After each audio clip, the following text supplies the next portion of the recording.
किए हुए एक एक काम, उनके बताए हुए एक एक रास्ते, उनके चलाए हुए एक एक सिद्धांत पर मैं चलने का हर संभव प्रयास करूंगा। ये मैं अपने आजमगढ़ के साथियों आपको विश्वास और भरोसा दिलाना चाहता हूं। साथियों, जहां तक आज देश के अंदर जो चुनौतियां हैं,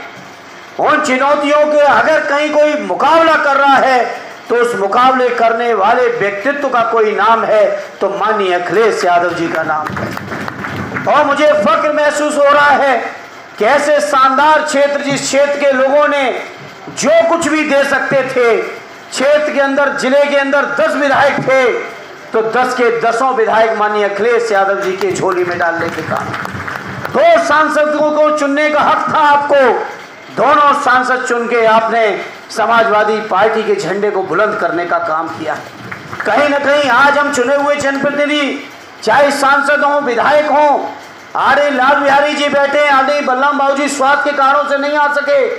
आरडी आलम बदी साहब बैठे हैं। हमारे तमाम नेताओं की जिम्मेदारी बनती है कि आजमगढ़ से तो निश्चित तौर पर यहाँ के लोगों के दिलों में, यहाँ की जड़ों में समाजवाद पनपता है। आजमगढ़ का तो परिणाम बेहतर लाना ही लाना है, बल्कि आजमगढ़ के साथ साथ आसपास के इलाके में भी समाजवादी पार्टी के झंडे को बुलंद करना है। इसलिए मैं आज इस मौके पर कहना चाहता हूँ, सदैव नेताजी के योगदान की चर्चा की बात आदरणीय गुड्डू भाई आपने कही है, तो मैं समझता हूँ हम में से कोई ऐसा व्यक्ति नहीं है जो घंटों घंटों सदैव नेताजी के योगदान के बारे में यहाँ चर्चा नहीं कर सकता। इसलिए आज इस मौके पर जहाँ उनके योगदान की तो चर्चा,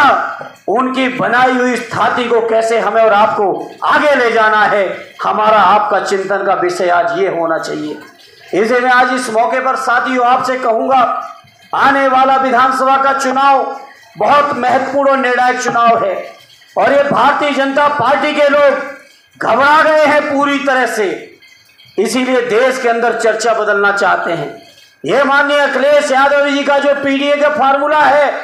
माननीय अखिलेश यादव जी के पीडीए के फार्मूले के बाद जो पूरे देश के अंदर समाज के पिछड़ों में, दलितों में, आदिवासियों में, हमारे मुसलमान भाइयों में जो हक और अधिकार जो पाने की ललक एक बार माननीय अखिलेश जी ने जगाई है, उस ललक से घबराहट में आकर ये बीजेपी के लोग तरह तरह की चीजें छोड़ने का काम कर रहे हैं।